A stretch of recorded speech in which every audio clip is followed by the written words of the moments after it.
We're drawn here for a reason. What you're about to receive isn't just ancient wisdom. It's a living frequency encoded in the very fabric of reality. This isn't theory.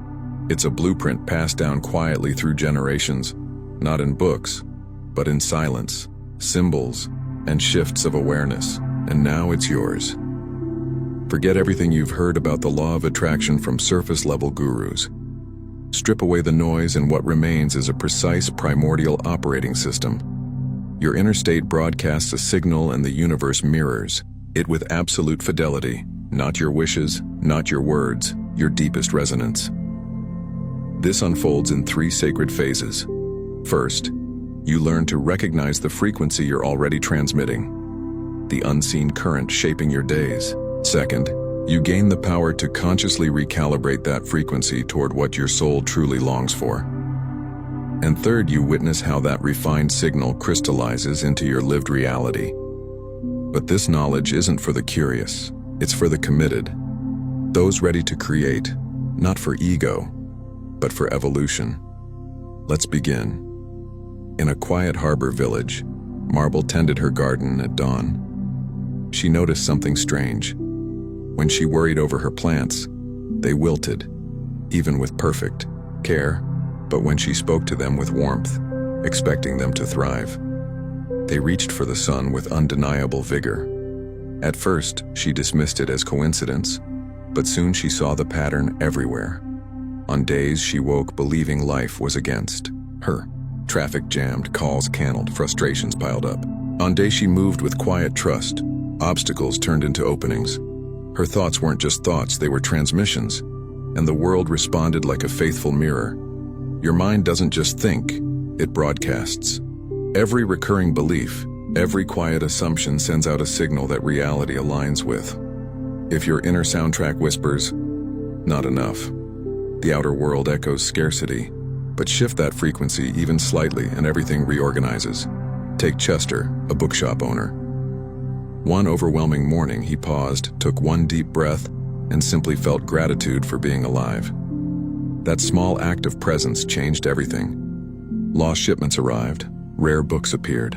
Customers walked in asking for exactly what he'd been hoping to sell. His moment of alignment didn't just affect him, it rippled outward, reshaping his entire day. This reveals a deeper truth. Focus amplifies. Whatever you give sustained attention to, especially when infused with feeling, grows in power. A single breath of genuine appreciation held with awareness can activate invisible currents of creation. So how do you tune your signal? Begin in stillness. Choose one intention, not as a demand, but as a gentle presence. Don't force it. Let it settle in your chest like soft light. Breathe with it. Let it become less of a thought and more of a frequency. In that space, you're not asking the universe for anything. You're telling it silently who you are. Because it's not just your thoughts that shape reality. Your feelings are the real engine of manifestation. Think of feeling as the electricity that powers the blueprint.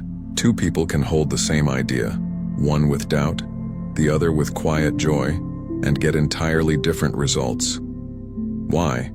The emotional signature behind the thought is what the universe responds to. Alone, living in a bustling city, noticed this firsthand. When anxiety about money gripped her, bills spiked and opportunities vanished. But on days she moved with a sense of inner abundance, even without external proof. Doors began to open, not because she thought positive, but because she felt prosperous at her core. Virgil experienced the same shift. For years he carried resentment, convinced the world owed him. He kept hitting walls. Then one day he released that bitterness, not for others but for himself. As his inner climate changed, so did his outer world.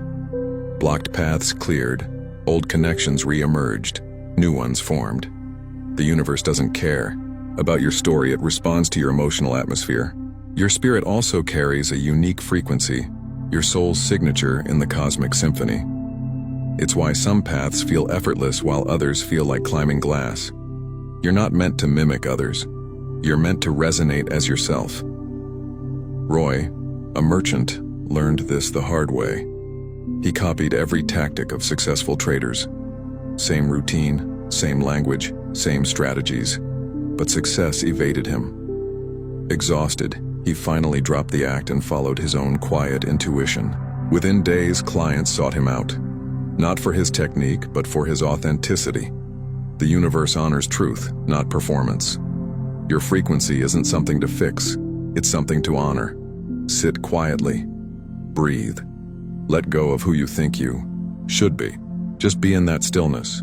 You reconnect with your native resonance, the frequency only you can bring to life. But here's the catch.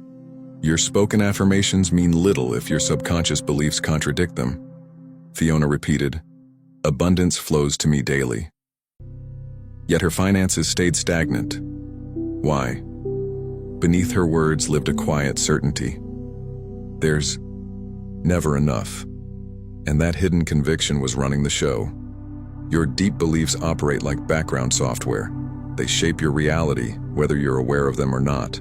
Harland, an artist, believed creativity required suffering, so he sabotaged every chance at ease, only when he questioned that belief. What if joy fuels creation? Did his work finally find its audience? Healing begins not by fighting these beliefs, but by meeting them with kindness.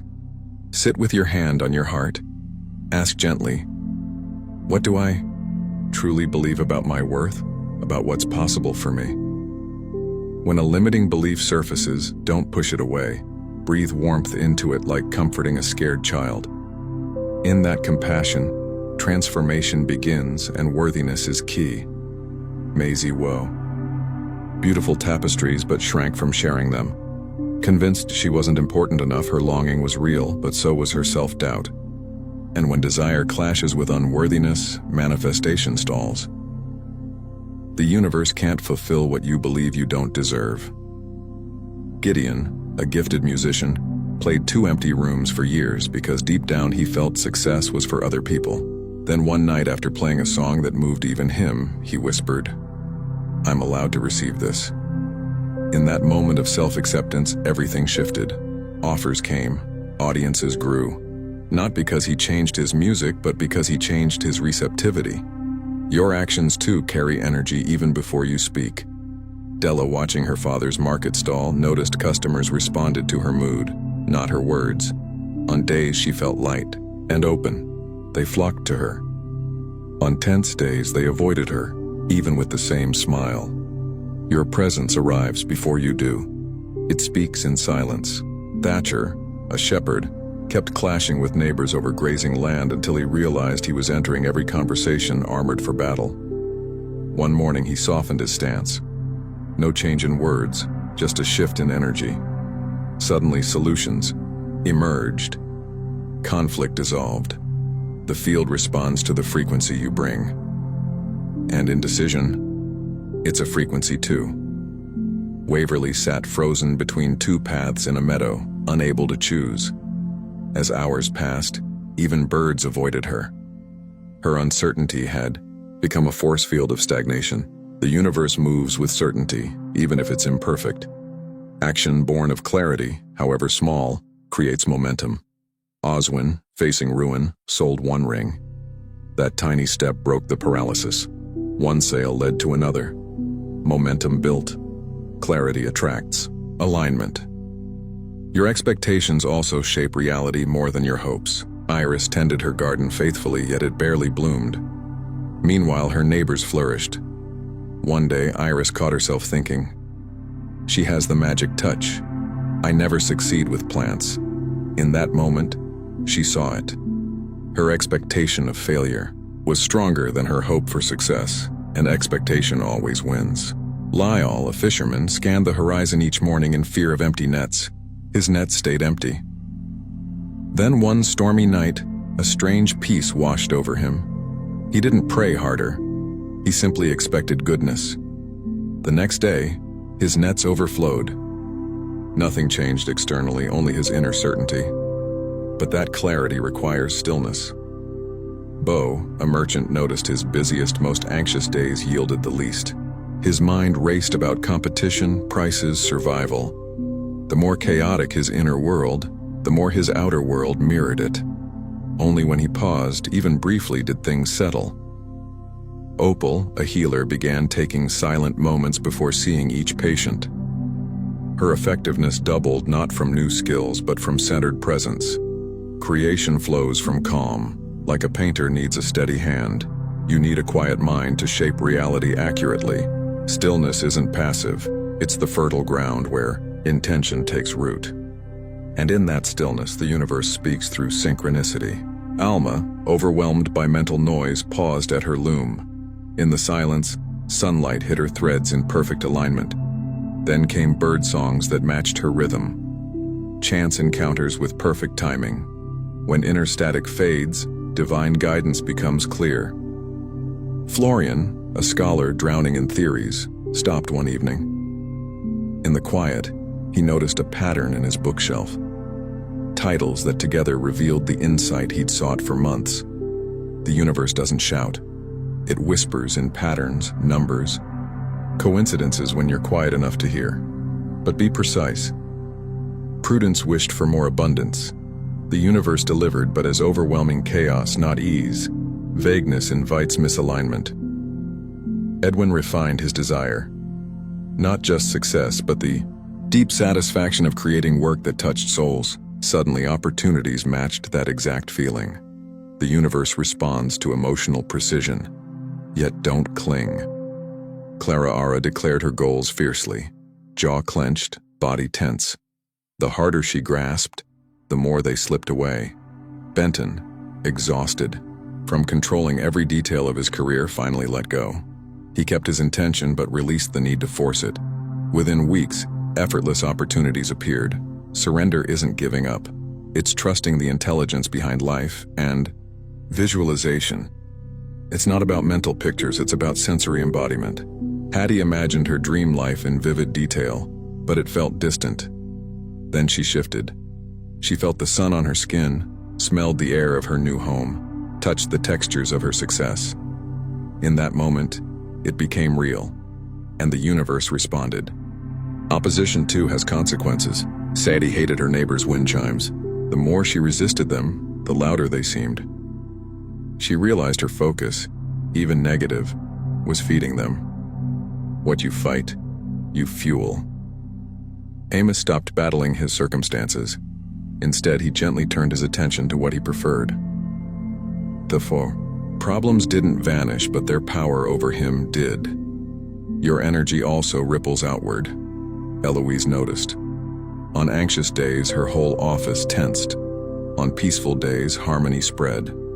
Vernon entered a heated meeting after morning stillness, and without saying a word, the room calmed. You're not just in the world. You shape it with your presence. True action flows from alignment, not effort. Silly moved her stall on a quiet inner nudge, not logic. Business boomed. Oren stopped pushing for success and returned to creating from joy. That single inspired act attracted more than months of hustling. Not all motion is progress, only that which arises from inner resonance. Listen to those subtle nudges. Flora took a longer route on a gut feeling and met the person who changed her career. Baxter followed a quiet sense of rightness over logical analysis and landed in his purpose. The universe guides through feeling, not force. Your relationships are mirrors. Nellie saw how her inner state shaped how others treated her. Her irritable neighbor reflected her own harsh self-judgment. Irving, once defensive, began nurturing self-worth, and the world responded with unexpected kindness. Heal your relationship with yourself and all others shift. Forgiveness isn't for others, it's for you. Clementine carried old wounds, unknowingly, blocking new blessings. When she released the grip, not to excuse but to free herself, doors reopened. Peril forgave his younger self. Instantly, synchronicities flowed. Forgiveness clears the channel for grace. And receiving is its own art. Bertie visualized success but unconsciously resisted it. Roscoe, a scribe, finally stopped proving his worth, and commissions poured in. Like a flower, you don't chase the sun, you open to it. Trust, relax, receive. Your self-concept is your anchor. Violet the gardener bloomed miracles when she remembered her connection to nature's wisdom. Cyrus shifted from spice seller to keeper of ancient flavor.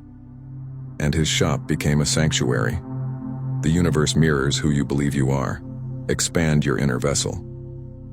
Fern watched a butterfly emerge and realized her dreams felt too big because her self-image was too small. Harlem, once a copist, allowed himself to embody author, and his own stories found readers. You don't attract what you want, you attract what you believe you can hold. Synchronicities are cosmic confirmations. Mabel saw repeating numbers, phrases, patterns, not random, but guidance. Roard noticed books, conversations, even tea leaves, pointing toward expansion. He followed and thresholds opened. The universe leaves breadcrumbs for those paying attention. Words carry energy. Zelda's flowers wilted at harsh tones, bloomed at gratitude. Dawson shifted from I'm trying to I'm allowing, and his life softened. Language isn't just sound, it's creative force. Choose words that resonate with the reality you're becoming. Gratitude isn't just thanks, it's a magnet. Etta thanked traders for what already was and received more. Quentin whispered gratitude for patrons not yet arrived. And they came.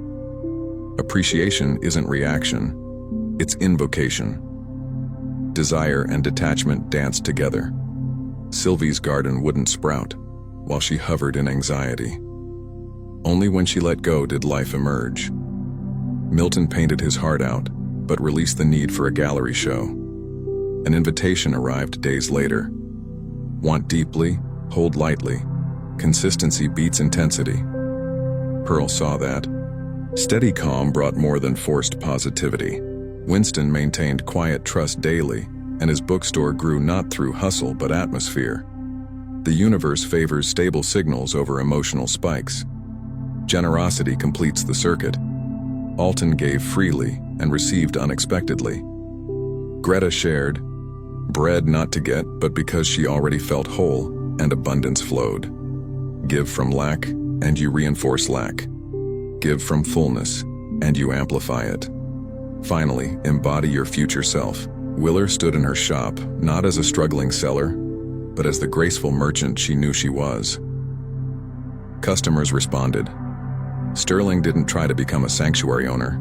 He felt the peace, confidence, and certainty of one. Reality reorganized around that truth. And the final secret, you are not separate from the field. Tessa realized she wasn't calling to the universe. She was the universe. Expressing as her, Barnaby touched an oak and knew he and the tree, the sky, his desires were one awareness in motion. You're not attracting reality. You're emanating it. So stop seeking. Start remembering. You are the source, the witness, the creator, the field itself. And from this place, calm, clear, and certain, your reality will reorganize, not by force, but by resonance.